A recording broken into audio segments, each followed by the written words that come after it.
अस्सलाम वालेकुम my dear students, my name is Hasan Raza. उम्मीद करता हूँ आप स्टूडेंट्स बखैर व आफियत हैं। स्टूडेंट्स, प्रीवियस क्लास की तरह आज के इस लेक्चर में भी फर्दर 3 रिव्यू क्वेश्चंस को ज़ेरे बहस लाया जाएगा। आज के इस लेक्चर में 8, 9, 10 इन 3 सवालात का बगौर मुतालिया किया जाएगा आपके सामने। तो चलिए स्टूडेंट्स, बगैर किसी डिले के चलते हैं अपने वाइट बोर्ड की तरफ। तो स्टूडेंट्स, ये रहा हमारे आज के लेक्चर का पहला सवाल।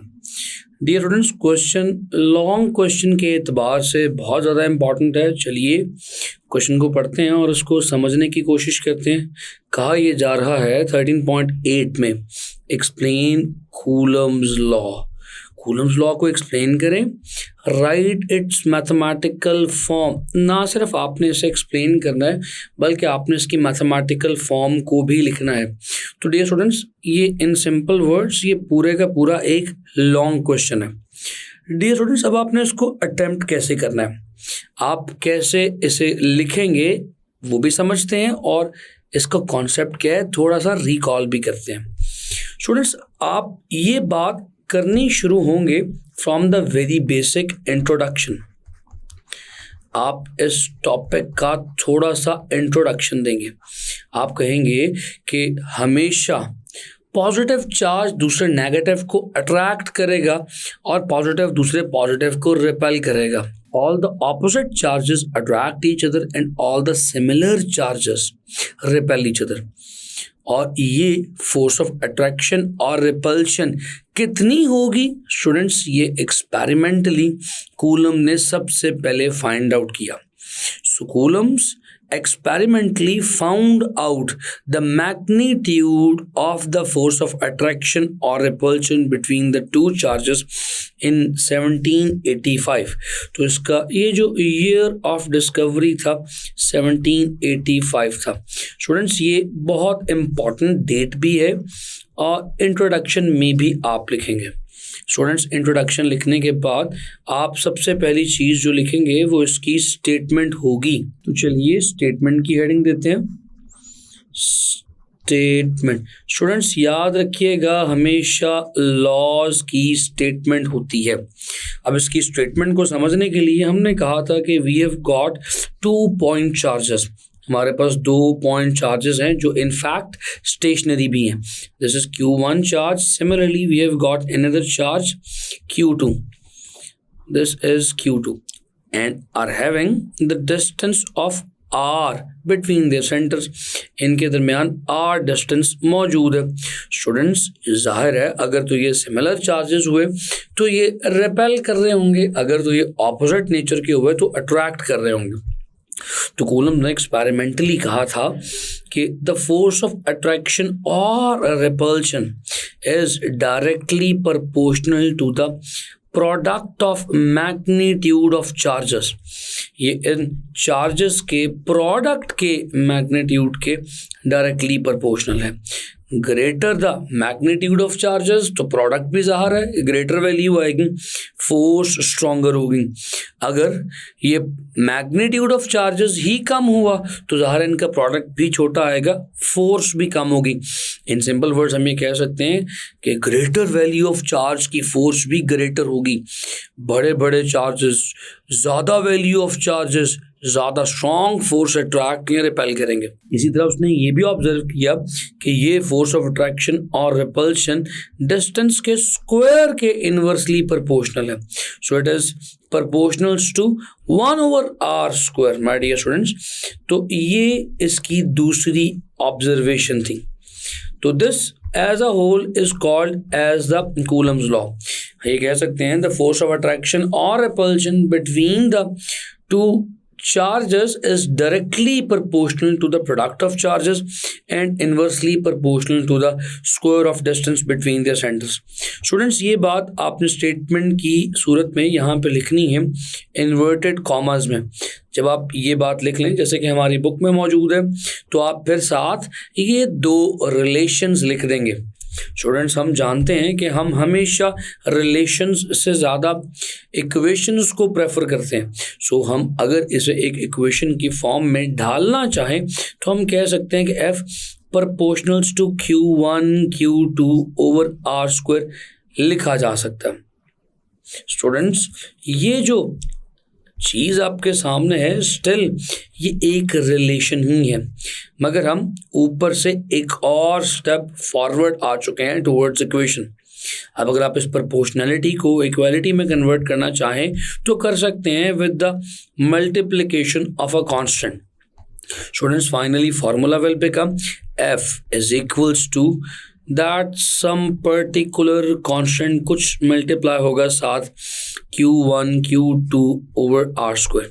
डियर स्टूडेंट्स, यहाँ पर जो कांस्टेंट साथ मल्टीप्लाई हो रहा है it is represented by K और हम इसे कूलम्स कांस्टेंट भी कहते हैं।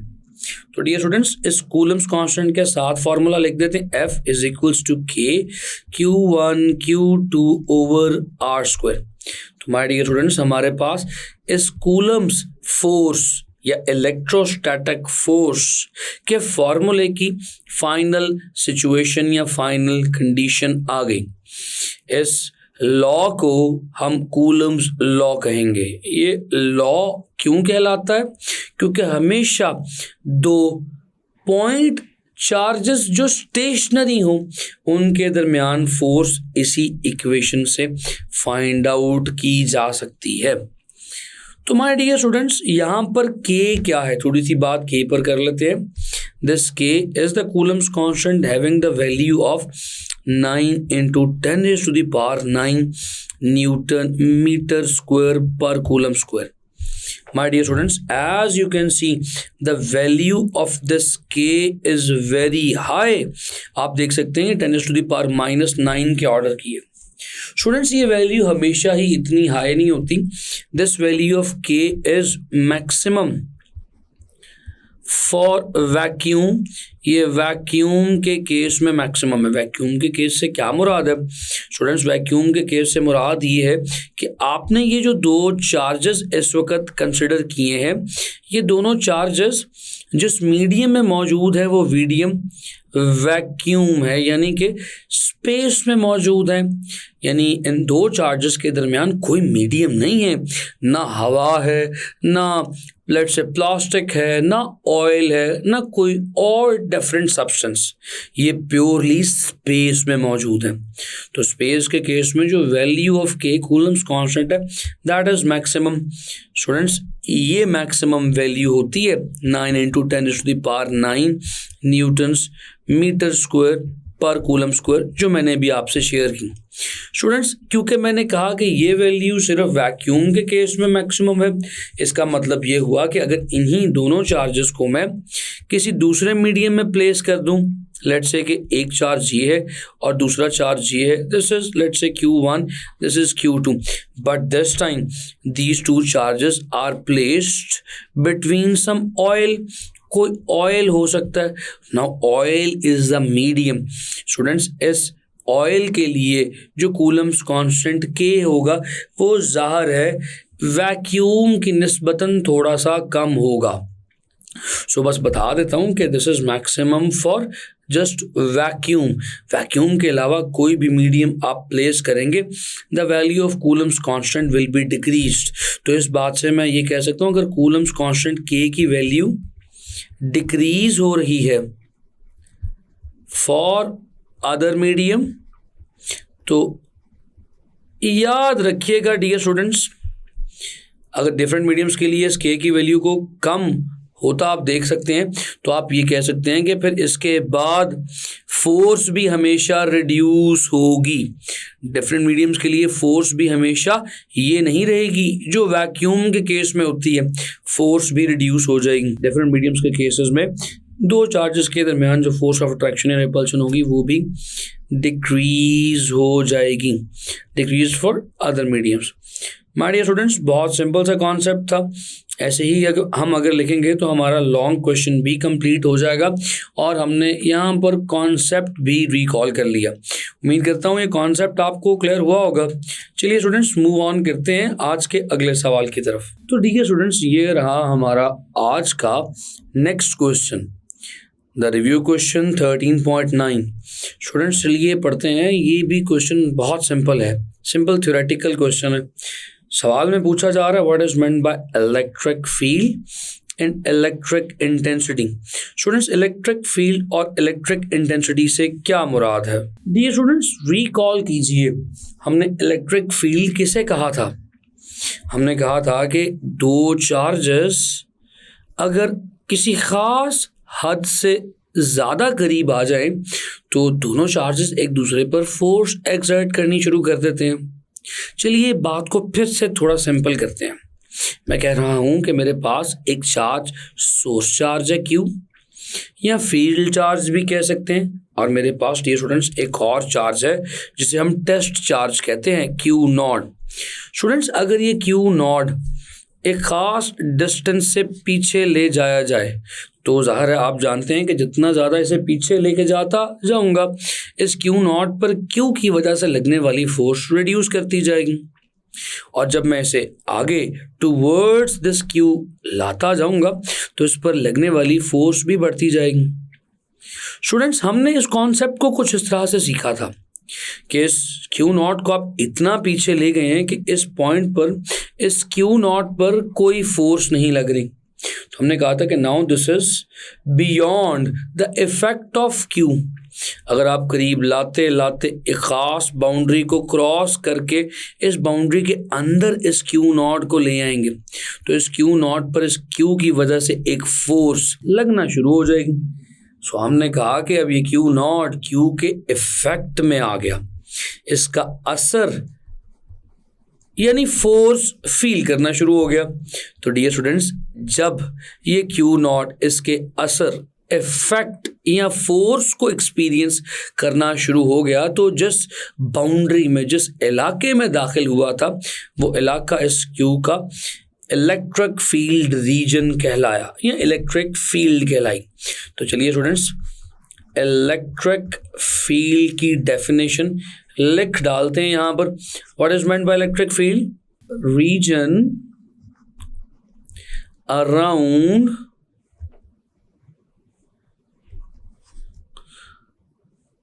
a charge in which it exert the electrostatic force on another charge near it। सो ये वो इलाका या वो एरिया या वो रीजन है जिसमें ये चार्ज किसी दूसरे charge let's say test charge पर फोर्स लगानी शुरू हो जाए। स्टूडेंट्स ये इलेक्ट्रिक फील्ड वो इलाका कहलाएगा जहां पे ये दूसरे चार्ज पर फोर्स लगाएगा, दूसरा चार्ज इसकी वजह से कोई फोर्स एक्सपीरियंस करे। डियर स्टूडेंट्स अब इस इलेक्ट्रिक फोर्स की शिद्दत को हम इलेक्ट्रिक फील्ड इंटेंसिटी कहेंगे। अब इलेक्ट्रिक फील्ड इंटेंसिटी क्या होगा डियर स्टूडेंट्स, हम इसे लेक्चर में भी डिटेल में पढ़ चुके हैं। हमने कहा था कि लेट्स से ये किसी चार्ज का वो एरिया या वो रीजन है जहां पर वो चार्ज लेट्स से Q अपना असर दिखा सकता है। अब एक चार्ज इसके बहुत करीब है और एक चार्ज इससे थोड़ा सा दूर है, इन दोनों में से किस पर ज़्यादा असर लगेगा? तो आपने कहा था ज़ाहिर है जो ज़्यादा करीब है उस पर लगने वाला इफेक्ट ज़्यादा होगा। So this A will experience the greater force as compared to this B। तो डियर स्टूडेंट्स हमने कहा था कि A पर इलेक्ट्रिक फील्ड शदीद होगी, यानी वहाँ पे इलेक्ट्रिक फील्ड इंटेंसिटी ग्रेटर होगी। तो इलेक्ट्रिक फील्ड इंटेंसिटी हम in the terms of force measure करते हैं। सो हम ये कह सकते हैं फोर्स पर unit charge is called as electric field intensity. इसी बिना पर हम इसका फॉर्मूला भी लिख चुके हैं। Dear students the formula is F/Q और ये E कहलाता है। तो माय डियर स्टूडेंट्स इसी फॉर्मूले की बुनियाद पर इसके यूनिट्स भी बना लें न्यूटन्स पर कूलम। डियर स्टूडेंट्स अब लास्ट बात इस कॉन्सेप्ट की दैट ये इलेक्ट्रिक फील्ड इंटेंसिटी की नेचर क्या है। स्टूडेंट्स, इसकी नेचर आप जानते हैं, ये वेक्टर है। हम ये तमाम बातें ड्यूरिंग लेक्चर स्टडी कर चुके हैं। वेक्टर है यानी इसकी डायरेक्शन वही है जो direction of force on the charges है, यानी अगर ये पॉजिटिव चार्जेस के करीब हैं तो इस पॉजिटिव की वजह से रिपल्शन की फोर्स इससे अवे या आउटवर्ड लगेगी, वही आउटवर्ड डायरेक्शन इसकी इलेक्ट्रिक फील्ड की होगी। इसीलिए हमेशा पॉजिटिव की इलेक्ट्रिक फील्ड आउटवर्ड होती है और नेगेटिव की इलेक्ट्रिक फील्ड हमेशा इनवर्ड होती है।